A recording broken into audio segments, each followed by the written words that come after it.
Hello guys, আমাদের YouTube চ্যানেলে তোমাদের সকলকে স্বাগত।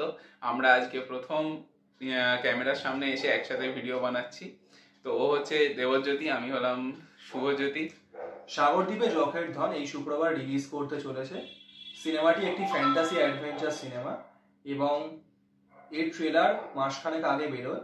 তো ট্রেলারটি থেকে আমরা এই আগত সিনেমার কিরকম ভিভিং এক্সপিরিয়েন্স আশা করতে পারি সেটা নিয়ে অ্যানালিসিস করব।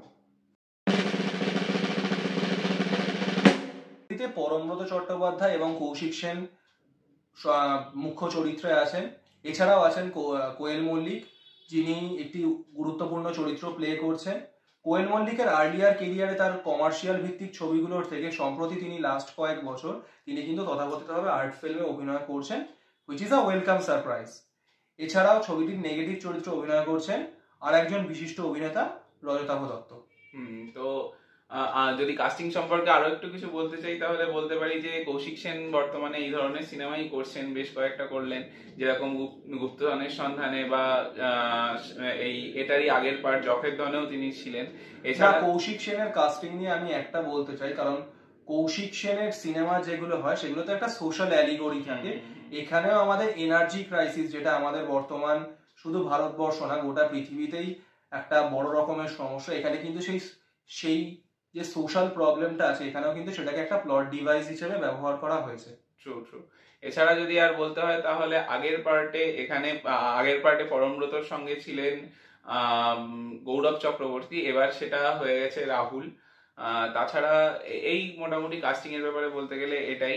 আর ডিরেক্টর সায়ন্তন ঘোষাল কিন্তু বেশ ভালো ডিরেক্টর, বেশ কয়েকটা ভালো সিনেমা করেছেন, যেরকম আলীনগরের গোলকধাঁধা বেশ ভালো সিনেমা, বা এর আগে চকের ধনটাও কিন্তু মোটামুটি ভালোই সিনেমা ছিল। তো সিনেমাটা থেকে ভালোই এক্সপেক্ট করা যায়, আর কাস্টিংটাও ভালোই হয়েছে যা মনে হলো।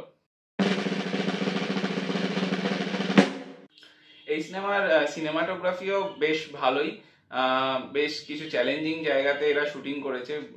আমি খবরের কাগজে যেটা পড়লাম যে বেশ কিছু ইউনিক জায়গাতে এরা শুটিং করেছে, মানে যেখানে আগে বেশি বাংলা সিনেমার শুটিং হয়নি, বাংলা সিনেমা কেন যে কোনো সিনেমারই খুব কমই শুটিং হয়েছে সেরকম।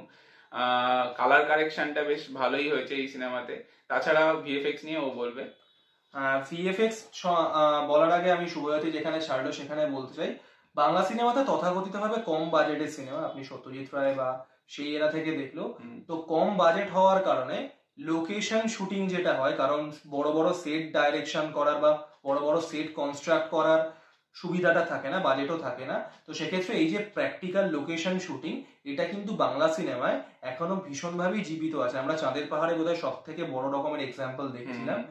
তো সেইটাই আমার এটা মনে হয় যে এই যে বাজেট কম থাকাটা কিন্তু একদিক দিয়ে বাংলা সিনেমা, বিশেষ করে এই জাতীয় Bangla cinema, it turns obstacle into an opportunity. এছাড়া ভিএফএক্স, যেহেতু এটা ফ্যান্টাসি সিনেমা, ফ্যান্টাসি এবং অ্যাডভেঞ্চার দুটো জনরারই একটু সুতরাং ভিএফএক্সটা কিন্তু অত্যন্ত গুরুত্বপূর্ণ।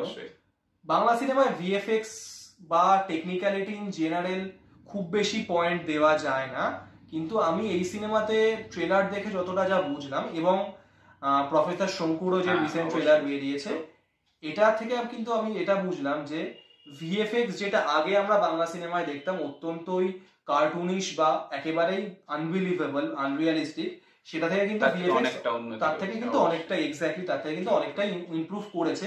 হ্যাঁ, এখনো হয়তো বড় বড় অ্যাকশন যে সেট পিস গুলো আছে সেগুলো হয়তো বলিউড বা হলিউডের স্ট্যান্ডার্ডে যায়নি, বাট লেটস বি রিয়েলিস্টিক, আগের থেকে কিন্তু অনেকটাই অগ্রসর হয়েছে। বাজেট অনুযায়ী কিন্তু বেশ ভালো। হ্যাঁ, এক্স্যাক্টলি, কারণ বাংলা সিনেমা একটা ছোট স্টেটকে অ্যাপিল করছে, তো সেক্ষেত্রে তো আমরা খুব বেশি কিছু এক্সপেক্ট করতে পারি না। তো তার মধ্যে থেকেও আমি বলতে পারি যে সিনেমাটা কিন্তু সিনেমাটোগ্রাফির দিক দিয়ে বা ভিএফএক্স এর দিক দিয়ে অনেকটাই ইমপ্রুভ করেছে, এবং মুভি ওয়াচিং এক্সপিরিয়েন্স, সেটা সিঙ্গেল স্ক্রিন হোক বা মাল্টি স্ক্রিন হোক, খারাপ হবে না।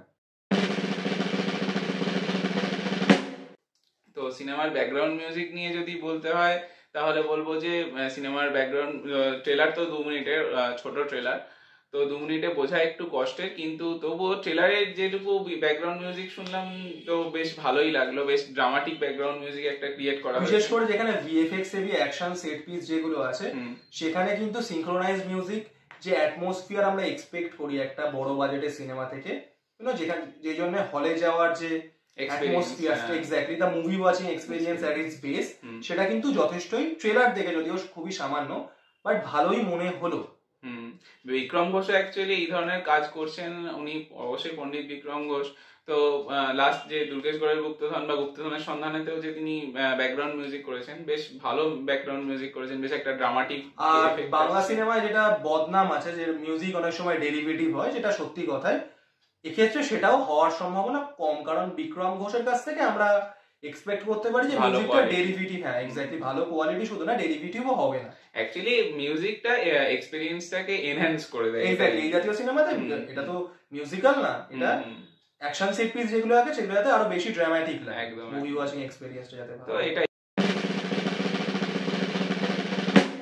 বাংলা সিনেমায় বড় বাজেটের ফ্যান্টাসি সিনেমা চাঁদের পাহাড় আর অ্যামাজন অভিযানের বাইরে খুব বেশি হয়নি। প্রফেসর শঙ্কু যেটা আসতে চলেছে সেটাই হয়তো আর একটা। তো আমাদের দর্শকদের কাছে আমি অনুরোধ করতে চাই, যতজন এই ভিডিওটা যতজনের কাছে পৌঁছাবে, যে তারা এই জাতীয় সিনেমাটা অ্যাক্টিভ ভাবে পার্টিসিপেট করুন এবং দেখতে যান, হলে গিয়ে দেখতে যান, নট নেটফ্লিক্স, হটস্টার বা অন্যান্য স্ট্রিমিং সার্ভিসে না, সিনেমা হলে গিয়ে। কারণ প্রথম কথা এই জাতীয় সিনেমাটার সব থেকে ভালো যে এক্সপিরিয়েন্সটা সেটা সিনেমা হলেই পাওয়া যায়। এবং তার থেকেও বড় কথা, আমাদের বাংলা সিনেমা আমরা অনেক সময় কমপ্লেন করি অ্যাজ আ দর্শক যে ভালো বড় বাজেটের সিনেমা হয় না, ভিএফএক্স হেভি।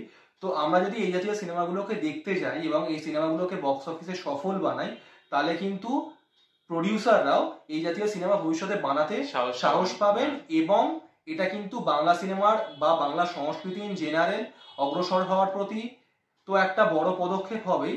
আমরা কিন্তু অ্যাজ আ দর্শক হিসেবেও নতুন নতুন সিনেমা এবং এবং শুধু নতুন না, বড় স্কেলেরও জিনিস দেখতে এক্সপেক্ট করতে পারি।